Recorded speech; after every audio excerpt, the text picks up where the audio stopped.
Bueno, muy buenas tardes.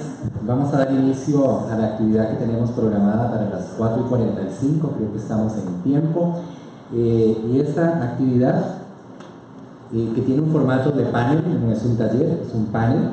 Ahí se fue la palabra taller, pero la idea es conocer de las experiencias que nos van a presentar Rebeca Stone y Josefina Vigil. Luego les voy a pedir a ellas que hagan una brevísima presentación a la hora de hacer su trabajo, de dónde están ubicadas. Yo creo que eso nos ayuda a ubicarnos en el momento en el que ellas hagan su presentación. La idea es que cada una de ellas va a tener unos 30-35 minutos para hacer su presentación y que al final tengamos un breve espacio de interacción, de manera que podamos profundizar en algunas de las cosas que ella nos plantea. En este formato, ellas podrán hacer desde aquí o ponerse de pie y presentar donde más cómodas se sientan.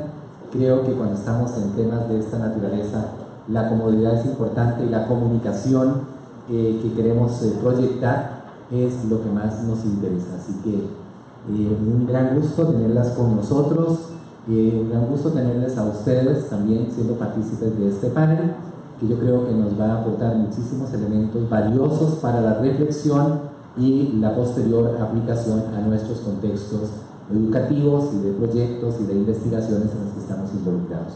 No sé si comenzamos con Rebeca. ¿Está bien, Rebeca?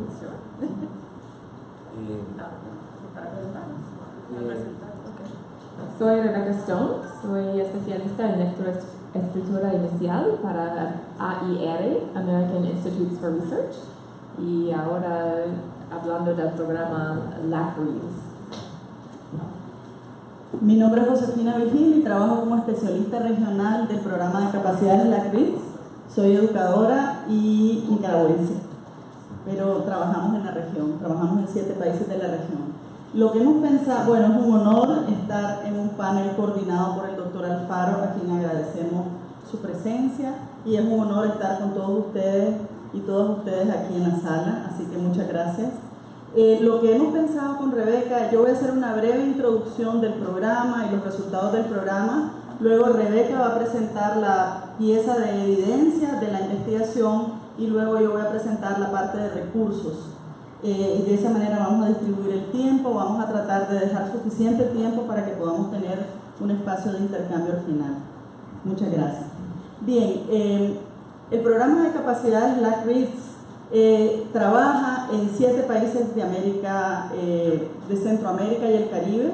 Estos países son Guatemala, Honduras, Nicaragua, República Dominicana, Haití, las islas del Caribe, la Organización de Estados del Caribe Este, Jamaica, y tenemos algún tipo de intervención y de apoyo en Perú también. Ese es el marco de trabajo del programa de capacidades LACRIDS. El objetivo de nuestro programa, tal vez mejor, ¿verdad?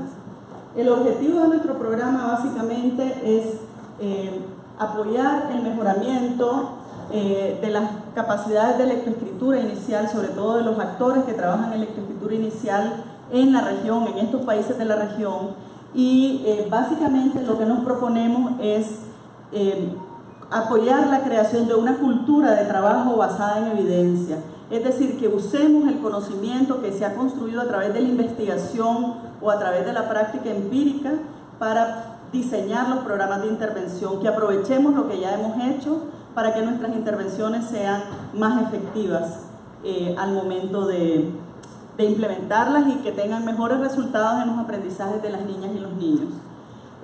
Nosotros trabajamos en el programa a través del desarrollo de 4 resultados.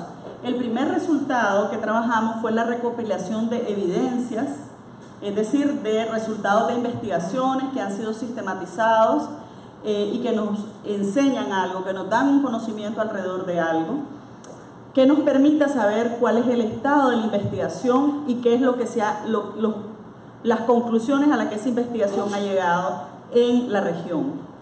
Ahí mismo hicimos un impulso por recopilar recursos que sean en forma de documentos o en forma de recursos didácticos para los profesores. Luego ampliaremos un poco de esto para constituir una base de datos que pueda ser compartida regionalmente. Eso es lo que tiene que ver con el resultado 1. El resultado 2 del programa, el de arriba sí lo puedo sí, vamos a probar, sí. Es que nos dijeron sobre todo no tocar los botones de abajo. Y yo tenía miedo de hacer algo, pero los de arriba sí funcionan. Bien, el resultado 2 del programa tiene que ver sobre todo con difundir información, sobre todo información basada en evidencia de tal manera que esté a la disposición de nosotros. Porque uno de los problemas identificados en la región es que se hace investigación o se hacen trabajos, pero luego no son suficientemente compartidos y no los conocemos y por tanto no los podemos usar. En el marco del resultado número 2 hicimos un análisis de actores clave que trabajan en lectoescritura inicial en nuestros países que presentamos hoy a mediodía, pero al que haremos referencia en esta presentación. El resultado 3 básicamente tiene que ver con el mejoramiento de capacidades, cómo a partir del conocimiento que logramos sistematizar en los resultados 1 y 2 podemos establecer estrategias de mejoramiento de las capacidades de los actores clave que trabajan en lectoescritura inicial en los países. Estos pueden ser ministerios de educación, agencias, organizaciones, maestros, padres y madres de familia, etc. Y el resultado número 4 del programa básicamente responde a una necesidad sentida y demandada por los actores claves, que es crear espacios y plataformas de intercambio que permitan maximizar potencialidades, fortalezas que tenemos y atender de manera conjunta los problemas que encontramos y a los que hemos llegado a conclusión que existen. Por eso el programa está trabajando en el establecimiento de una red de lectoescritura inicial en estos países que pueda trabajar en el fortalecimiento de este campo de trabajo. Voy a pasar ahora a Rebeca para que hable de lo que encontramos en la evidencia, pero antes de eso quiero solamente definir algunos que son los conceptos claves que usamos en esta investigación, en este estudio, y que además usa el programa de manera regular. Y entonces a veces se nos olvida definirlo porque lo usamos siempre. Nosotros decimos que trabajamos en lectoescritura inicial. Lectoescritura en nuestro continente no hablamos solo de lectura, sino de lectura y escritura, que son como las dos alas de una paloma. Son procesos que están interrelacionados entre ellos. Y cuando hablamos de inicial, estamos hablando desde el nacimiento hasta el 3er grado. Y estamos hablando de esfuerzos educativos organizados para trabajar con los niños y las niñas desde el nacimiento hasta el 3er grado, o bien con los docentes que atienden esos grados, o bien con las familias, padres y madres de familia. Luego hablamos del concepto de evidencia en singular. Cuando hablamos del concepto de evidencia, básicamente nos estamos refiriendo a un conjunto de datos que se derivan de la investigación o de una práctica empírica sistemática, que podemos considerar un conocimiento que ha sido construido a través de un proceso de investigación. A eso nos referimos cuando hablamos de evidencia. Y cuando hablamos de recursos nos referimos a documentos o a material didáctico diverso que son de índole pedagógico y que usan los maestros u otros actores en el trabajo de lectoescritura inicial con los niños desde el nacimiento hasta el 3er grado de primaria. Luego de esta introducción yo quisiera darle la palabra a mi colega Rebeca Stone, que va a desarrollar la parte de evidencias de este estudio.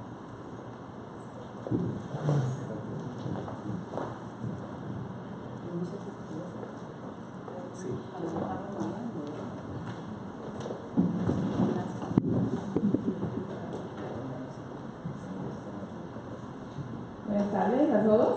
Les dije que tengan paciencia con mi español, como no es lengua materna, pero voy a hacer mi mejor. Entonces voy a hablar un poco de la revisión sistemática que hemos hecho y vamos a comenzar con qué es una revisión sistemática, porque no es lo mismo que una revisión de la literatura en general. Entonces es un resumen completo, confiable y sin sesgos de la evidencia relacionada con una pregunta determinada de investigación. Pero nuestra revisión era un poco diferente que las revisiones típicas, porque nuestra pregunta fue muy grande. No fue una pregunta muy específica como en general, pero nosotros queríamos ver como el mundo de evidencias que proviene de la región sobre un tópico particular como la lectoescritura inicial. Entonces era mucho más inclusiva que una revisión típica. Según Waddington y otros, las revisiones sistemáticas tienen un protocolo muy claro para buscar de manera sistemática toda la evidencia pertinente publicada e inédita. También criterios muy transparentes de inclusión, cómo van a seleccionar o no seleccionar un artículo, criterios transparentes de evaluación de calidad y también análisis y documentación exhaustivo. Entonces después vamos a hablar un poco de cómo hemos hecho todas estas cosas.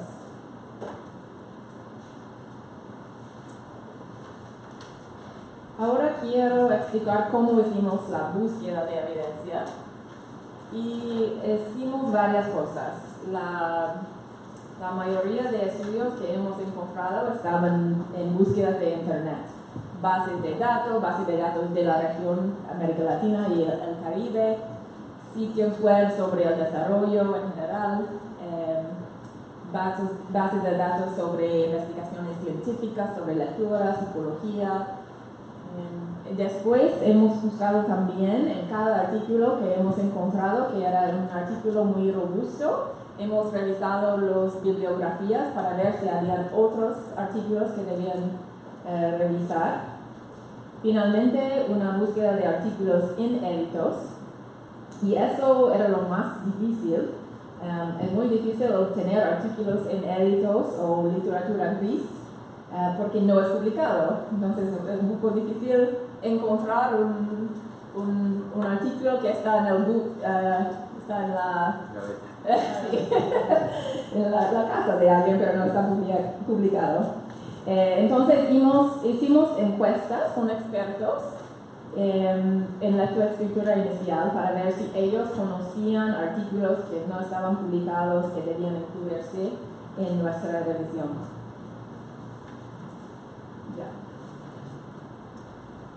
¿Cómo seleccionamos los artículos? Habían 5 criterios de inclusión.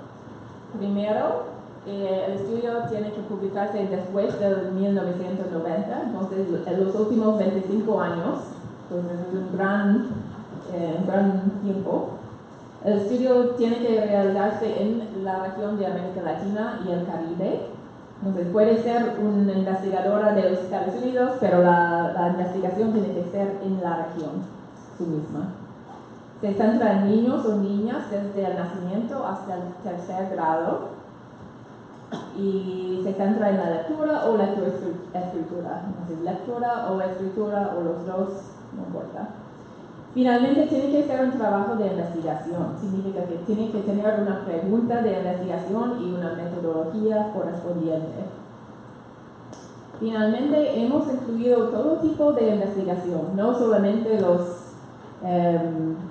estudios cuantitativos con intervenciones. Habíamos incluido cuantitativas, cualitativas, con intervenciones o sin intervenciones, todo tipo, porque pensábamos que era importante ver todo el mundo, todo el universo de investigaciones que había en la región. Y a cada tipo de estudio se aplicaron distintos criterios de revisión. Entonces, para la primera búsqueda inicial, encontramos casi 10,000 artículos. Muchísimos. Pero después utilizamos múltiples procesos, tanto basados en computadoras como manuales, para restringir estos artículos a los más relevantes a nuestra pregunta. Y llevamos a casi 1,300 artículos. Aquí.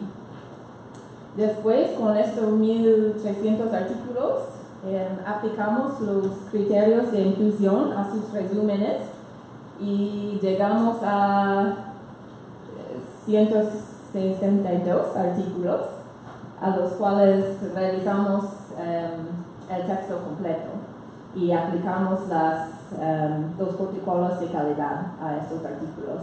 Finalmente, al fin finalizamos con 108 que estaban en la revisión final. Voy a dar un minuto para la gente que entra. Hay algunas sillas aquí también.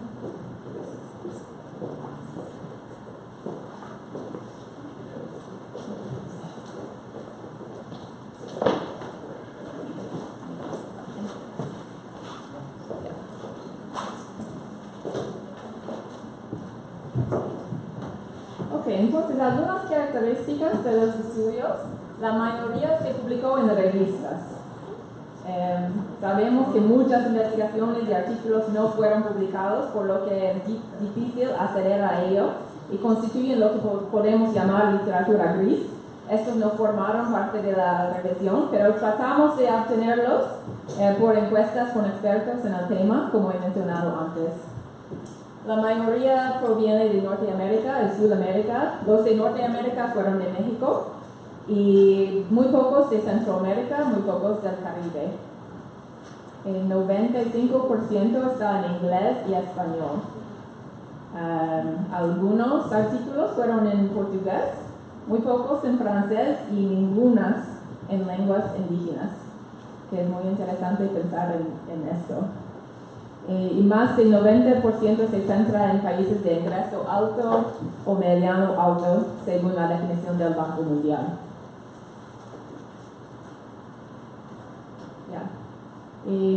Ahora voy a compartir los resultados de la revisión sistemática cualitativa y después voy a compartir los resultados cuantitativos. Para hablar un poco de los métodos que usamos, usamos una versión adaptada en inglés se llama Critical Appraisal Skills Program. Ustedes pueden leerlo en español, que es muy largo para mí, pero esta es una herramienta más conocida de la revisión de calidad de artículos cualitativos.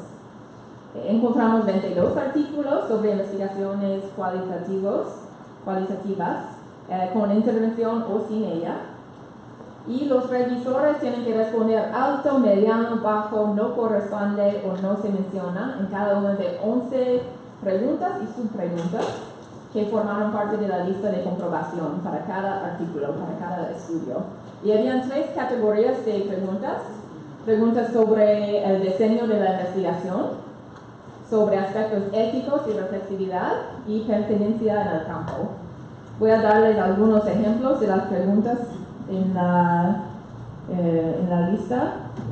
Sobre el diseño de investigación, queríamos saber si se abordan los objetivos de la investigación, si fue lo suficientemente riguroso el análisis de los datos, si se anuncian con claridad los resultados. Sobre aspectos éticos y reflexividad, queríamos saber si se ha considerado de manera adecuada la relación que existe entre el investigador y los participantes, y pertenencia en el campo. Preguntas como sobre el valor de la investigación, sobre si habían proporcionado información que los interesados pueden reproducir la investigación.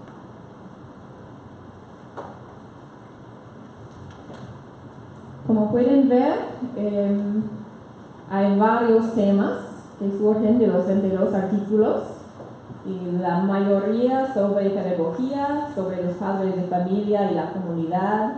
En general, los artículos cualitativos hablaban del contexto y el entorno. Vamos a ver. Mencionaban cómo se basaban en el contexto y en el entorno, es decir, en cómo interactúan y participan los alumnos en la construcción de su propio aprendizaje.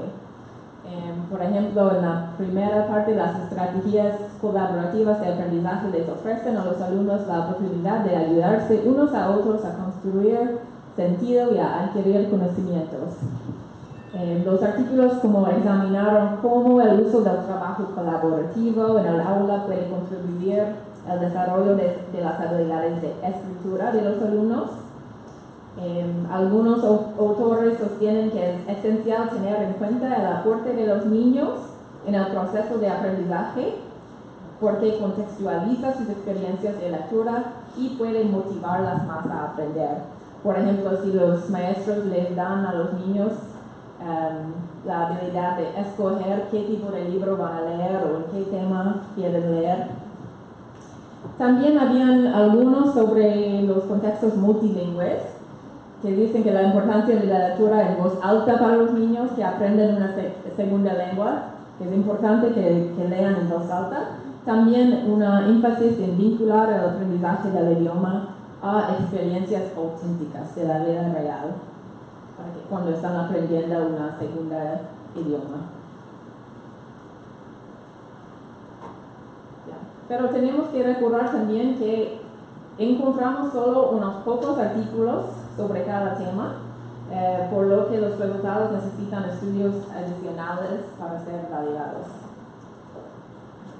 Ahora voy a hablar un poco sobre los resultados cuantitativos.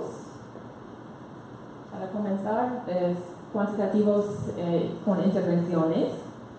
Y aquí habían 23 artículos en total sobre varios temas otra vez. Para cada tema hay entre 2 a 5 estudios y los temas acerca de los que más estudios encontramos fue en nutrición infantil, tecnología de la información y la comunicación y capacitación de docentes.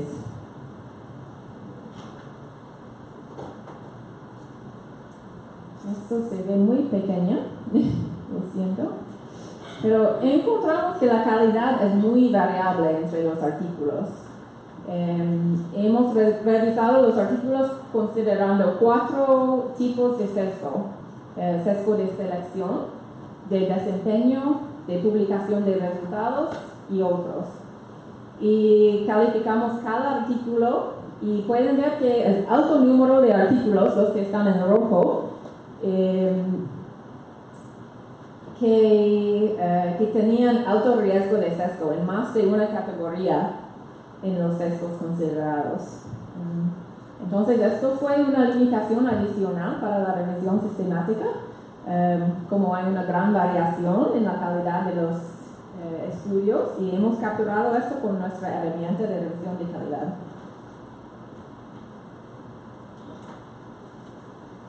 También hemos visto que hay muy poca evidencia en países con economías de bajo ingreso, solamente 2 estudios en toda la región, y la mayoría están países de ingreso mediano alto o ingreso alto.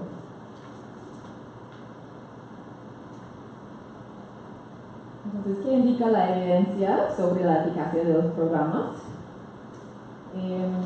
Bueno, nos dice que los programas de capacitación de maestros, cuando se complementa con acompañamiento en el aula, tienen un resultado positivo. Al igual, los programas de nutrición en contextos donde hay altas tasas de retraso, de crecimiento y desnutrición. Finalmente, sin embargo, los programas que usan tecnología de la información y comunicación parecen no estar logrando una mejora en los aprendizajes en lectura en los primeros grados. Particularmente cuando no hacen énfasis en la pedagogía también. Si solamente les dan la tecnología, parece que no funciona, o aún los resultados son aún peor en estas clases que los que no usan la tecnología.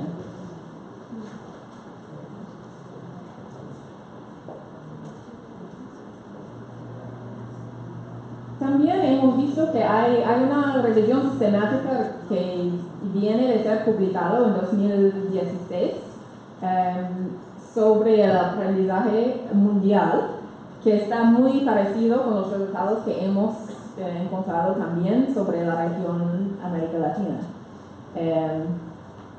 Los resultados que hemos encontrado parecen muy evidentes y se asemejan a los obtenidos por otras revisiones sistemáticas. Pensamos que el tamaño reducido de la muestra no permitió profundizar en aspectos propios de la región y que aún no se han sido explorados. Esto plantea un desafío en el desarrollo de investigaciones y publicaciones de calidad que permita afinar la búsqueda de factores adicionales. Como pueden ver, estos resultados son casi los mismos de lo que nosotros hemos encontrado en la región. Finalmente, aquí están algunos resultados del análisis de los estudios cuantitativos, pero sin intervenciones. Y hemos revisado 62, entonces la mayoría de los artículos eran este tipo de investigación, de cuantitativo pero sin investigación. Y hemos visto que la conciencia fonémica, la fonética, la fluidez, la comprensión se asocian con la capacidad de lectura, porque ya sabíamos esto, pero la pobreza y el trabajo infantil también tienen una correlación negativa con los resultados de lectura. Y finalmente, la calidad de la educación preescolar se asocia de manera positiva con los resultados de lectura. Nuevamente encontramos que los hallazgos son bastante evidentes y alineados con los que indican otros estudios. Esto nos confirma la necesidad de impulsar investigaciones con muestras más grandes y temas más diversos que nos permitan afinar la búsqueda y encontrar lo que es particular a la región. Bueno, ahora voy a pasar la palabra a mi colega Josefina otra vez, quien va a hablar sobre la recolecta de recursos. Gracias.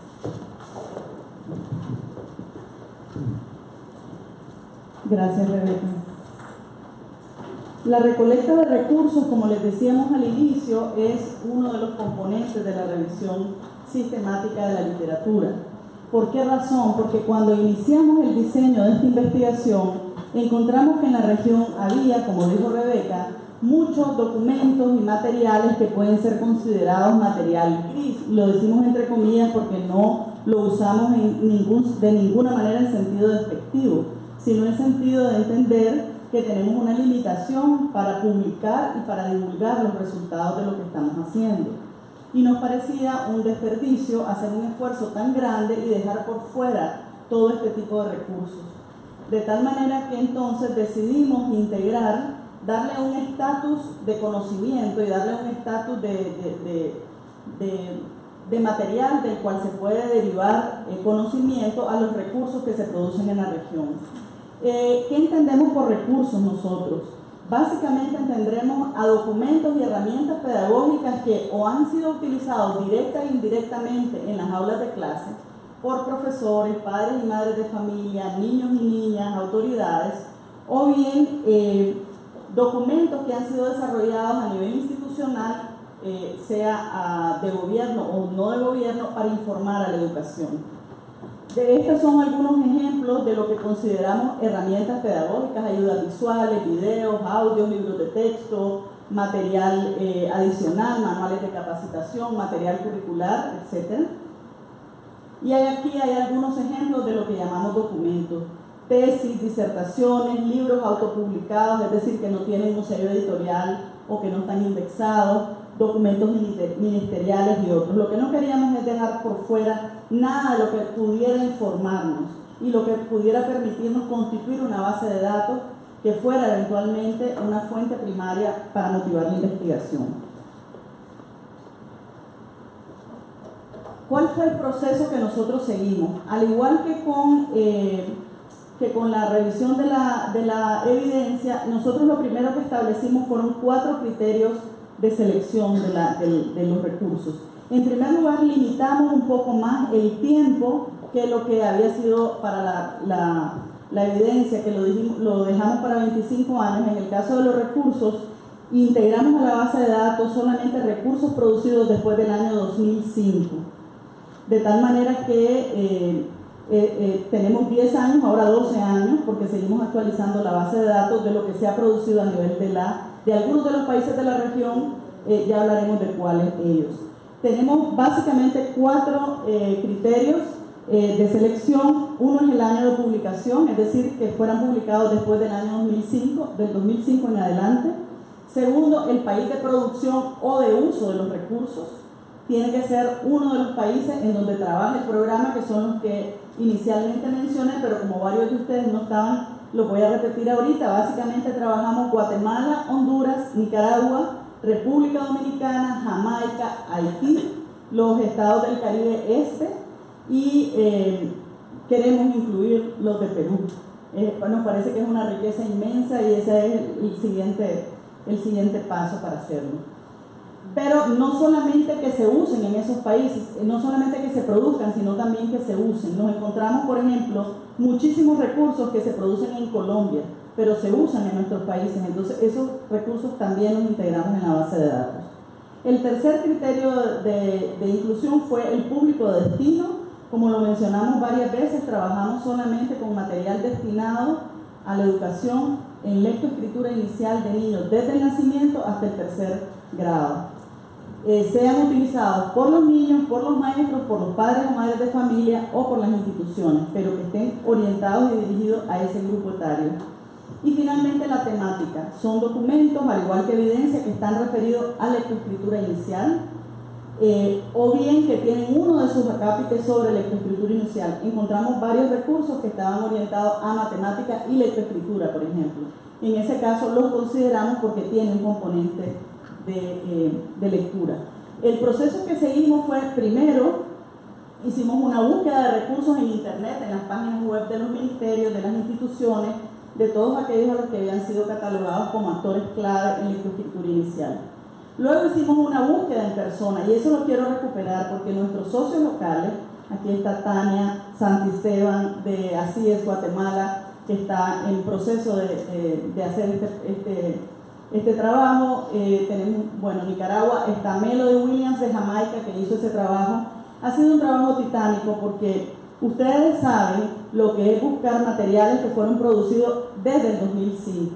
Muchísimos de esos materiales no están catalogados, no están en ninguna biblioteca, no están en ninguna base de datos, y los actores clavos tuvieron la generosidad y la confianza de darnos acceso a sus bodegas o a los lugares donde almacenan los recursos.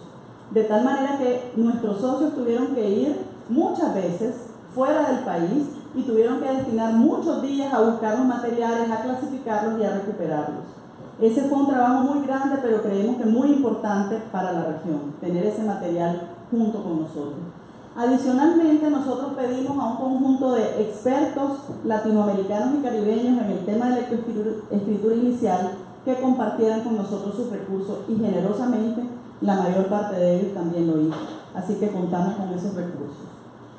Una vez que teníamos los recursos, aplicamos los criterios de inclusión. Solamente consideramos en nuestra base de datos aquellos recursos que cumplen todos los 4 criterios de inclusión. Si hay uno de los criterios que no cumple, no está en la base de datos. Y posteriormente, entonces, hicimos una codificación de los recursos en donde pusimos la información fundamental de ese recurso. Tuvimos acceso a muchísimos recursos en papel, y siempre pedimos una autorización de los autores para poder publicar esos recursos y para poder en algunos casos digitalizarlos. En este momento lo que tenemos en la base de datos, y tenemos una prueba de ella en este momento, los invitamos, ahorita les voy a dar la dirección donde está, que exploren en la web esa base de datos y nos den sus recomendaciones, porque está ahorita a manera de prueba. Solo tenemos en este momento los formularios de todos los recursos, pero ustedes pueden escogerlo por cada uno de los criterios. El siguiente paso, y algunos países ya lo están haciendo, es la digitalización de esos recursos, de tal manera que con posterioridad esperamos que puedan hacer un clic y entrar directamente al recurso de los otros países. Nicaragua ya digitalizó todo en un convenio con una universidad, de tal manera que están en línea próximamente. Guatemala ya está considerando en el mismo proceso hacerlo, y los otros países también, de tal manera que podamos contar con ellos completamente, puedan estar accesibles a ustedes totalmente. En este momento solamente hemos ingresado los recursos de República Dominicana, Nicaragua, Honduras y Jamaica.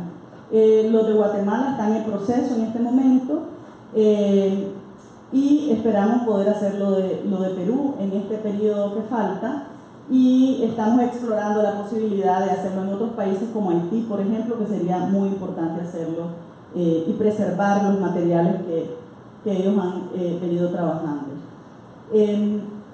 Esta es la dirección en donde ustedes por favor entren y pueden explorar y darnos sus comentarios, y también les pedimos encarecidamente que si tienen recursos que no estén en la base de datos y que sean propiedad de ustedes, nos los compartan para integrarlos, porque queremos que esto sea un patrimonio de todos los investigadores y todos los que estamos en el aula de clase o en las aulas universitarias de la región. Esta base de datos, por supuesto, va a ser gratuita y va a estar disponible para todas aquellas personas o todas aquellas instituciones que deseen utilizarla. En general, hemos conseguido recolectar 3.388 recursos. De esos, 389 son documentos y 2.999 son herramientas pedagógicas. Como pueden ver ahí, está un poquito complicado el cuadro, pero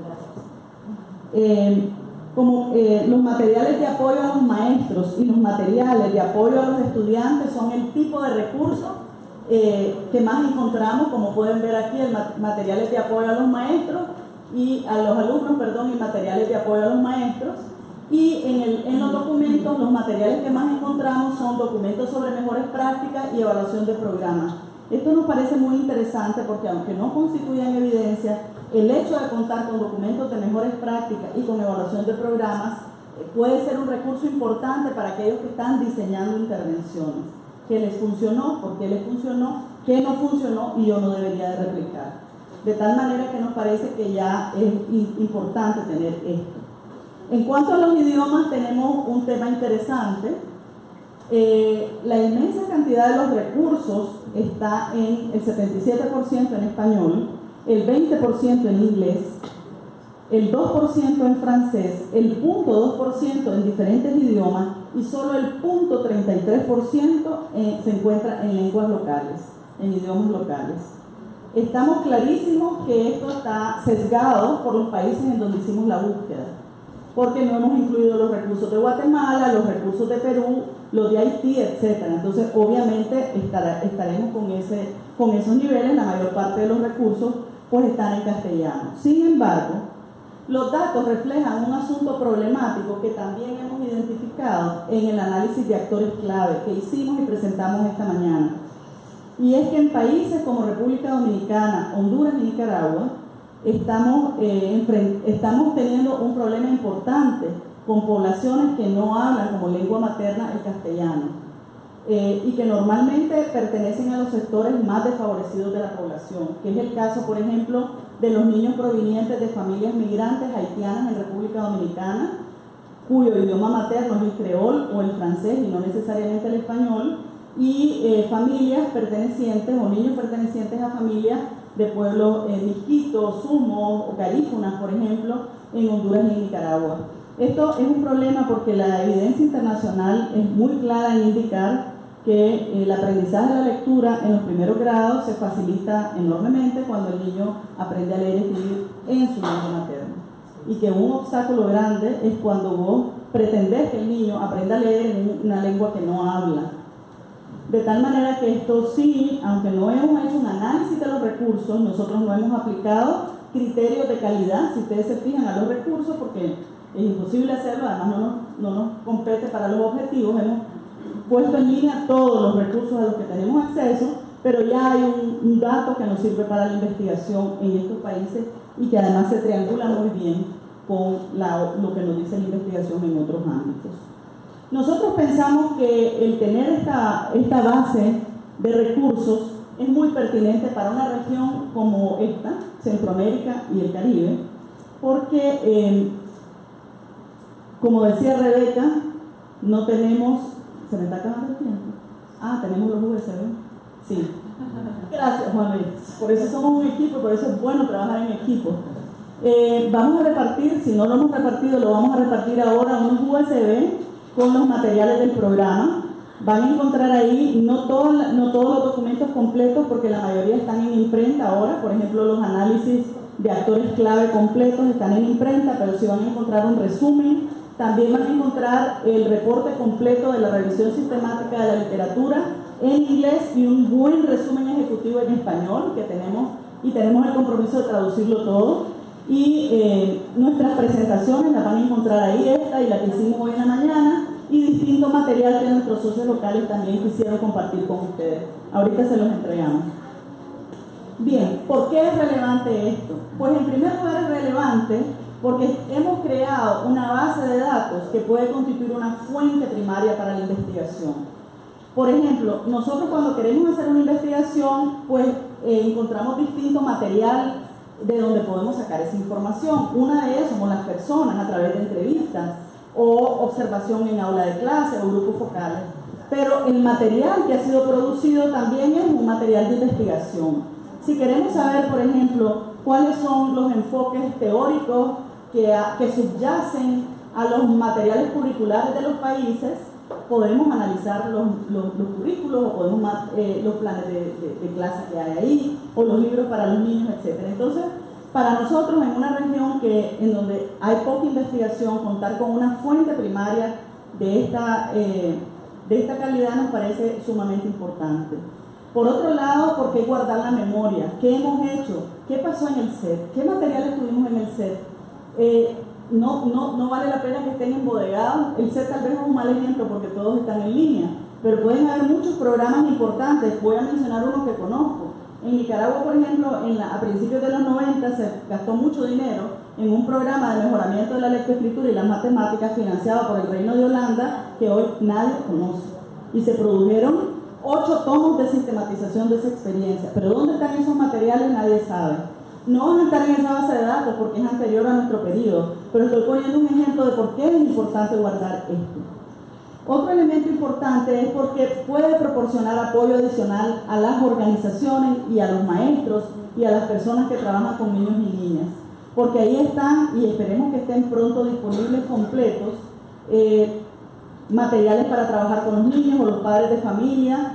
Por ejemplo, muchos países nos han dicho, bueno, pero denme tips para trabajar con los padres y madres de familia, ¿qué hacemos? Nosotros dijimos inmediatamente, en Guatemala hay un programa que tiene un decálogo maravilloso, como trabajar con los padres de familia.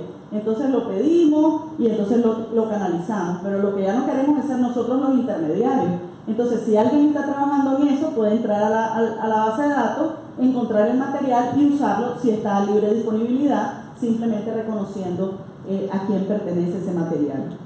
Y por otro lado, y no menos importante por ello, hemos encontrado que los actores clave que trabajan en la lectoescritura inicial tienen como una demanda muy clara la constitución de espacios y redes para colaborar. Y creemos que el compartir materiales es un ejemplo, es un excelente instrumento para propiciar esa colaboración, para conocernos y para querernos conocer. Imagínense ustedes, si tenemos esa base de datos en el próximo congreso y ustedes conocieron a una institución que trabajó un material, van a ir a esa ponencia porque quiero ver qué es lo que esa organización está trabajando. Entonces es una manera de fortalecer los lazos, los vínculos y el conocimiento regional.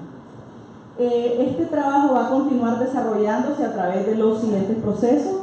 Estamos, como les decimos, recolectando documentos todavía en Guatemala y ojalá lo podamos hacer en Perú y en Haití. La base de datos que ya existe de Nicaragua, Jamaica, República Dominicana y Honduras sigue actualizándose. Los colegas siguen recolectando recursos y poniéndolos en la base de datos y ojalá que ustedes nos manden mucho y así los podamos incluir en la base de datos también. Y el siguiente paso, que es complejo pero lo queremos enfrentar, es la digitalización de los materiales de los que tengamos permiso, porque obviamente hay algunos que tienen derechos de autor y esos no los podremos digitalizar, ¿verdad? Y también internamente en el programa queremos hacer un trabajo de triangulación de lo que encontramos en la evidencia, de lo que vemos en los recursos y lo que nos dijeron los actores clave. Entonces también para nosotros va a ser una fuente de investigación. Para concluir, ¿qué sacamos en conclusión tanto de lo que Rebeca había expuesto como de que es nuestra revisión sistemática de la literatura en lectoescritura inicial y de la base de datos de recursos? Bueno, nosotros queremos compartir con ustedes algunas conclusiones de este trabajo. Lo primero que quisiéramos recordar es que para nosotros este trabajo es fundamental porque, como decíamos al inicio, es un programa que lo que se planteó es apoyar a quienes están trabajando en la lectoescritura inicial creando una cultura de uso de evidencia para tomar decisiones. A nuestra región se le acabó el tiempo. Estamos saliendo, ya no estamos entrando, estamos saliendo de un periodo demográfico que se llama el bono demográfico, un periodo muy potente para propiciar el desarrollo, pero a condición de que impulsemos iniciativas educativas de calidad. Y cualquier iniciativa educativa de calidad pasa por el buen aprendizaje de la lectura y la escritura en los primeros grados. Porque si no aprendemos en los primeros grados, sobre todo los más pobres, probablemente no lo sacan de la escuela. No tenemos tiempo. Con los niños más pobres, si no aprenden a leer en los primeros 2 grados, se van a ir de la escuela, se van a ir a trabajar. Entonces, ¿qué pasa con el bono demográfico? Entonces, el tiempo se nos está acabando. Muchos países como Nicaragua terminan su bono demográfico en el 2030. El 2030 está aquí, al alcance de la mano. Todos los que estamos aquí probablemente vamos a llegar al 2030. Tengo esa ilusión. Bueno, pero ¿qué va a pasar con nuestros países cuando la población comience a envejecer y no aprendió a leer bien o no tuvo una educación de calidad? De tal manera que esto que nosotros encontramos aquí es un tema importante. Nosotros no podemos seguir haciendo intervenciones sin considerar lo que pasó antes. Nosotros no podemos seguir descubriendo el agua caliente que otros ya descubrieron antes. Pero como decía Rebeca, la evidencia que tenemos es demasiado general y nos remite a lo que ya sabemos. Necesitamos investigar más para encontrar lo local, qué es lo que está funcionando mejor en América Latina. Philippe Renaud, un pedagogo que me gusta mucho, suizo, todavía vivo por cierto, dice que los maestros somos combatientes solitarios, cada uno para cada uno construye su conocimiento pero se queda con su conocimiento. Lo que queremos es que ese conocimiento que los maestros construimos lo compartamos y se convierta en un conocimiento riguroso y que ojalá dé pie a investigación que produzca evidencia local. Eso nos hace falta. Uno de los obstáculos que encontramos, ya Rebeca lo mencionó, es no solamente la escasez de investigación, sobre todo en los países más pobres, Centroamérica y el Caribe, porque en Perú, en Argentina, en Chile hay más investigación, pero en nuestros países casi no hay investigación. Tenemos que investigar lo propio, lo local, pero también la investigación que hacemos es con muestras muy pequeñas de la población.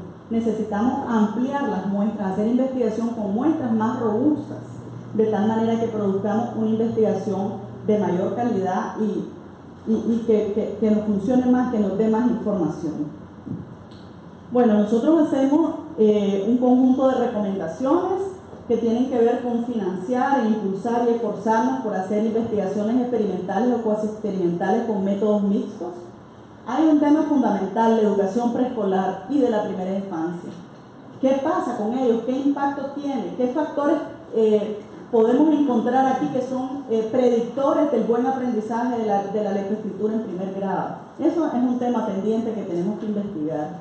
Tenemos que incluir en los grandes estudios estadísticos que se hacen en nuestros países en educación preguntas y ámbitos y ojalá paneles sobre lectoescritura inicial. Tenemos encuestas de medición de nivel de vida, tenemos encuestas de hogares, ojalá podamos en eso, que son muestras robustas, incluir la recolecta de algunos datos que nos sirvan para esto. Necesitamos documentar y registrar también las investigaciones en curso, porque muchas veces los tomadores de decisión a veces consultan la investigación publicada, pero ¿qué pasa con la investigación que no está publicada?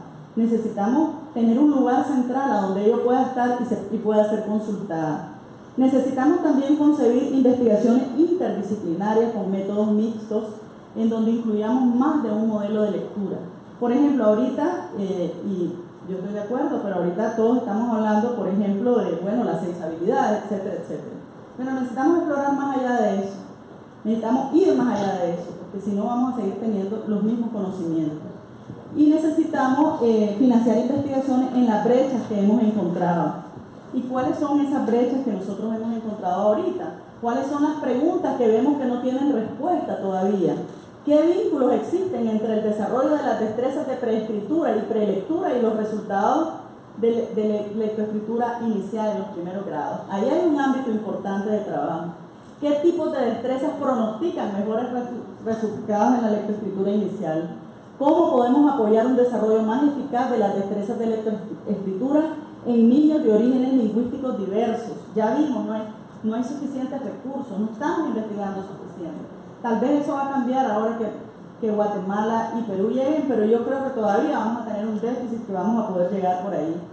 ¿Qué pasa y cómo podemos trabajar mejor con los niños con capacidades diferentes en lectoescritura inicial? En muchos de nuestros países hay una política de inclusión de los niños en las aulas de clase, pero ¿qué evidencia tenemos de qué funciona mejor para trabajar con ellos?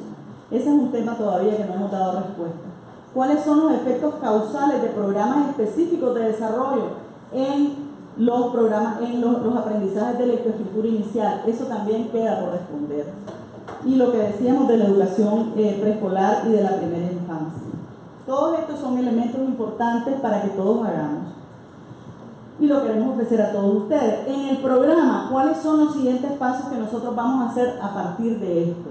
En primer lugar, seguir recopilando evidencia nueva mediante búsqueda anual y recursos adicionales. Rebeca ya comenzó el trabajo porque la revisión sistemática que ustedes van a ver hasta el 2015, pero ya comenzó la búsqueda de nueva evidencia del 2016 y 2017 y ya tiene 42 nuevos artículos.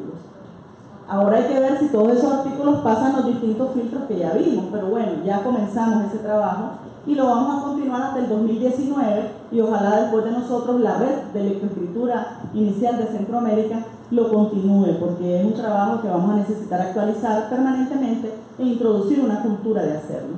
Necesitamos triangular estos datos con los resultados de los recursos y con los resultados del análisis de actores, esa es otra cosa que vamos a hacer, y necesitamos realizar la revisión del subconjunto de los recursos que tenemos a la luz de la evidencia, de los recursos de la base de datos, usar más la base de datos para investigar.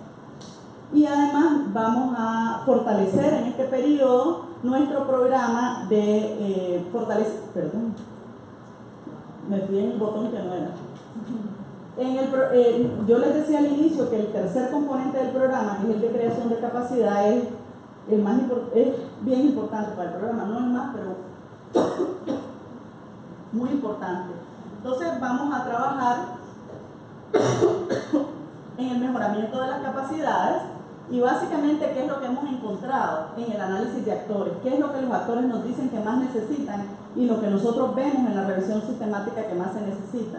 Formar en investigación en lectoescritura inicial.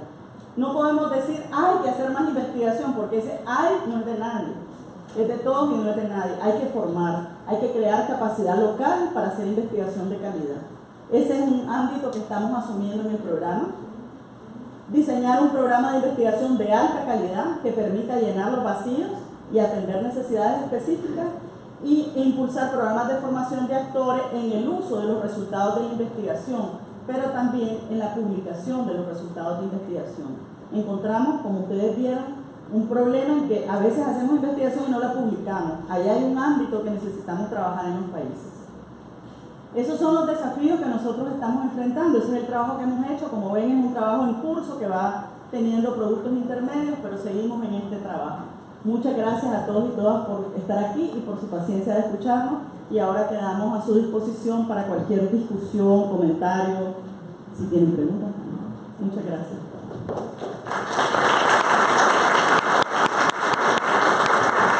Bueno, muchísimas gracias a Rebeca y a Josefina por esta presentación que nos lleva por todo ese reto que han enfrentado y que nos deja caminos abiertos para seguir pensando sobre estas temáticas. Tenemos un tiempo para preguntas y comentarios si ustedes quisieran. Tal vez si alguien nos ayuda con pasar el micrófono.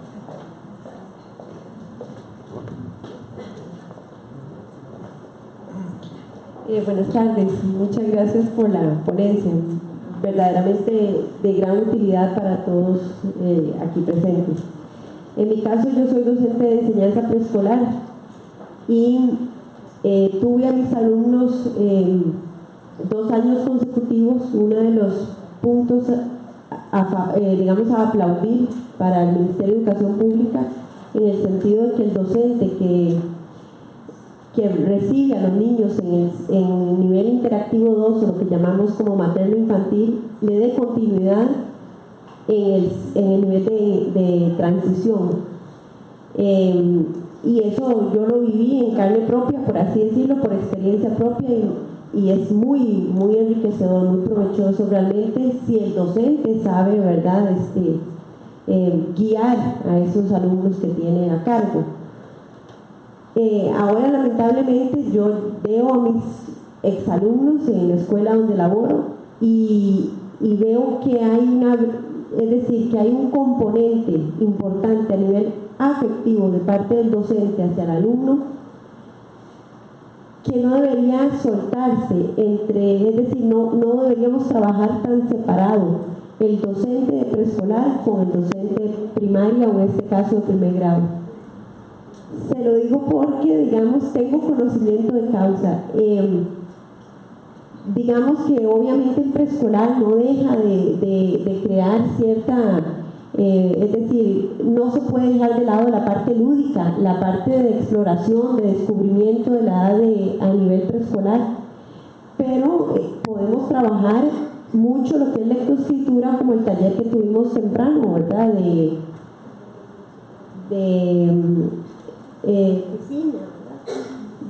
lo de esto de pipiña, ¿verdad? No sé si alguno de los que estamos aquí, ¿verdad?, de las personas que están aquí en este momento tuvieron la oportunidad de estar en el taller temprano, que eso es súper valioso, ¿verdad?, y súper enriquecedor para trabajar con ellos.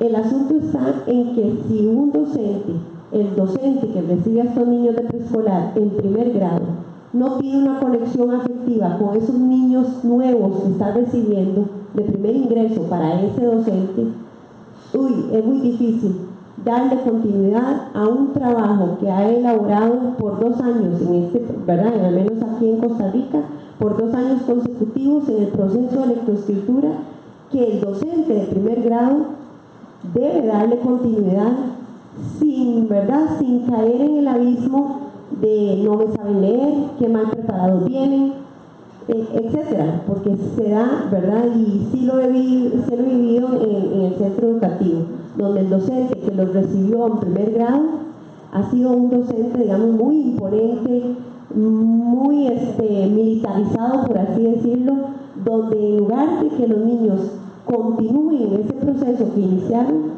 los ha retrasado y los ha, como el cangrejito, ¿verdad?, en lugar de avanzar, más bien retrocedido. Gracias.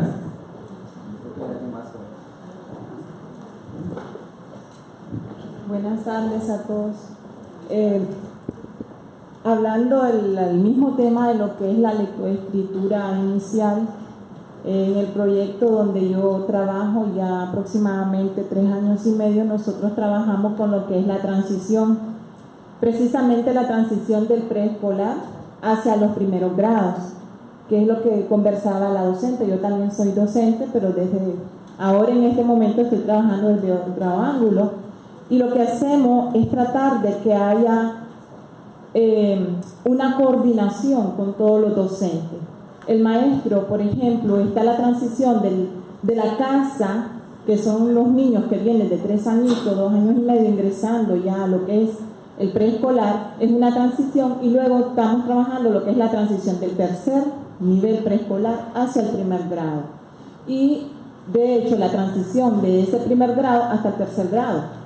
¿Por qué? Porque es lo que nos dice ella, ahí es donde se pierde aquello. Nosotros tratamos de trabajar lo que es la fonología sin alterar el ritmo de aprendizaje de los niños en el preescolar, y cuando ellos van ingresando al primer grado, esa nueva experiencia, ellos van preparados, porque para ellos es un impacto no solamente el salir de su hogar y de repente le queremos enseñar a leer y a escribir.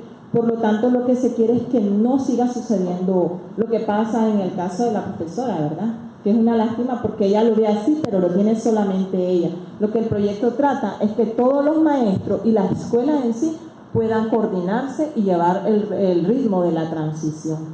Gracias. Tenemos tiempo para...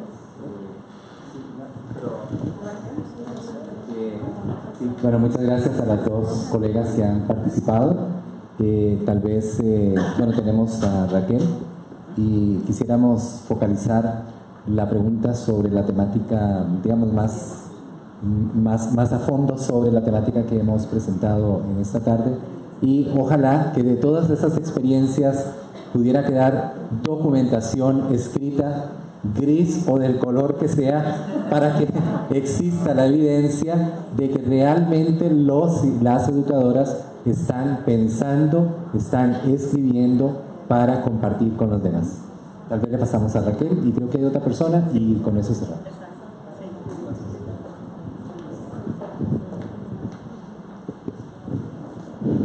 Bueno, en primer lugar, quería felicitar el esfuerzo de la RID, me parece muy importante, porque en verdad, si bien es cierto que en esta última década los recursos en los países son mejores, sin embargo, como saben, eso no va a durar si no tenemos una educación de calidad. Y lo que sucede es que los ministerios de educación siguen todavía teniendo políticas y también las escuelas sin basarse en la evidencia. Yo creo que es urgente, por un lado, tener toda la evidencia centralizada para poder acceder a ella, para que los ministerios puedan asumir políticas apropiadas, para que las escuelas, cuando elaboran su proyecto educativo, también puedan acceder a la evidencia y lo que han señalado las colegas de su experiencia, ponerla en blanco y negro. Y yo creo que desde ese punto de vista, de hecho, que nos comprometemos para poder ayudar que también las evidencias que hay en Perú puedan estar y compartirse, ¿no?, con todos, porque esa es la idea, ¿no? Y por otro lado, también tenemos que mostrar con evidencias que el aprendizaje de la lectura y escritura en los primeros grados es fundamental. Pero para los incrédulos yo creo que hay que documentarla, así como la importancia de la educación preescolar. Eso nomás, gracias.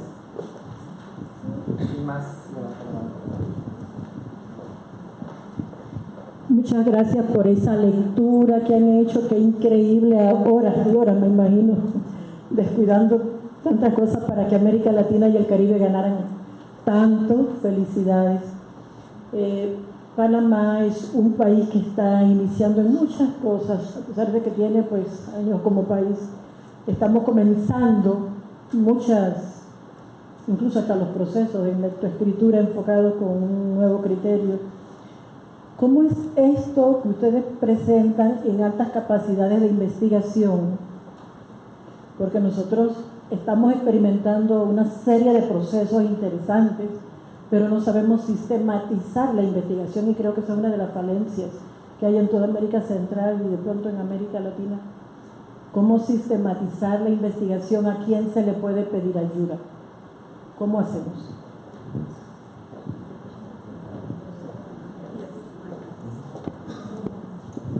Muchas gracias. De hecho, gracias a todos y todos los que han participado, comentado. Pues en este momento Panamá no es parte del programa. Estamos trabajando en otros países, pero sí estamos creando estas plataformas de encuentro y estas plataformas de intercambio en donde Panamá y otros países tendrán el pleno acceso y la plena posibilidad de compartir. De todas maneras, yo creo que a través de la página web pueden haber intercambios, y si ustedes tienen una necesidad particular de algo que nosotros hayamos publicado, una metodología o algún recurso, con muchísimo gusto estamos a su disponibilidad. Sí, ya estuvimos revisando la página, está interesante, yo me suscribí por si les... Claro que sí, por favor, suscríbanse todos y todas, porque necesitamos el concurso de todos. Esto es de todos para todos, ¿verdad? Así que los necesitamos ahí y gracias. No sé, Bridget, si quieres decir algo sobre lo de Panamá.